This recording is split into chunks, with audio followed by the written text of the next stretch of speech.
नमस्कार, मी शिवांगी शर्मा आणि आपण पाहत आहात तळोदा वृत्तांकन न्यूज। चला जाणून घेऊया आजच्या ताज्या बातम्या। त्र्यंबकेश्वर तालुक्यात बनावट नोटा छापणारी टोळी जेरबंद। पोलिसांच्या कारवाईत 5 जण अटकेत। नाशिक ग्रामीण पोलिसांची मोठी कारवाई।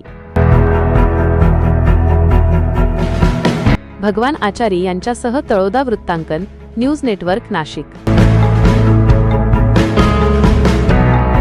नमस्कार प्रेक्षक हो, त्र्यंबकेश्वर तालुक्यातील तळेगाव शिवारामध्ये बनावट नोटा तयार करणाऱ्या एका आंतरराज्यीय टोळीवर पोलिसांनी मोठी कारवाई केली आहे। नाशिक ग्रामीण स्थानिक गुन्हे शाखा, नाशिक शहर पोलीस आणि त्र्यंबकेश्वर पोलीस ठाण्याच्या पथकाने फॉरेन्सिक टीमसह हिरामण दाते यांच्या बंगल्यावर छापा टाकून या टोळीचा पर्दाफाश केला आहे। या कारवाईत अमरेश्वर सुधाकर आईथा वय 37 राहणार हैदराबाद तेलंगणा, दासहरी प्रसाद सत्तेई वय 36 राहणार तेलंगणा, गोकुळ आनंदराव दाते वय 56 राहणार गंगापूर रोड नाशिक, मूळ राहणार तळेगाव, हिरामण पुंजा दाते वय 56 राहणार तळेगाव त्र्यंबकेश्वर, मच्छिंद्र भगवान घनदाट वय 56 राहणार सातपूर नाशिक यांना ताब्यात घेण्यात आले आहे।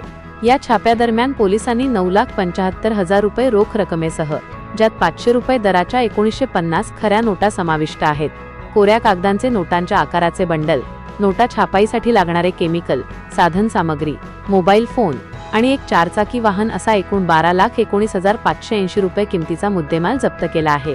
संशयित हे स्वतःच्या आर्थिक फायद्यासाठी व फसवणुकीच्या उद्देशाने केमिकलच्या सहाय्याने मूळ 500 रुपयांच्या नोटेपासून बनावट नोटा तयार करत असल्याचे तपासात समोर आले आहे।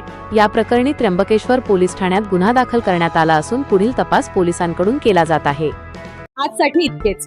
अशाच ताज्या आणि महत्त्वाच्या बातम्या पाहण्यासाठी आमच्या चॅनलला सबस्क्राइब करा। धन्यवाद।